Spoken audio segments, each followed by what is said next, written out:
Hi everyone, welcome back to another episode from Wake&Tech.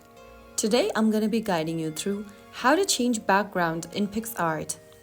To change the background of an image in Picsart, launch open your Picsart application on your device and make sure to tap the plus button appearing at the bottom of the screen. Now go ahead and choose a photo from your device's camera roll that you are trying to edit. After selecting an image, go to the bottom toolbar and look for the Remove BG button. In order to remove the background, you must be subscribed to Picsart Pro. Go ahead and choose the background you are trying to change to from the options. You can also choose gradient colors for the background. If you want more background options, choose the background button at the bottom and select different background styles such as marble, Easter, profile pictures, and so on.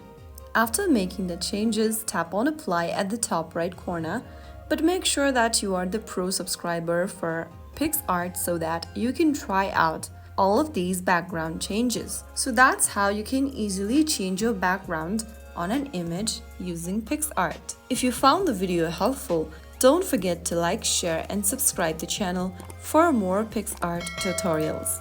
I'll see you in the next video. Thank you for watching.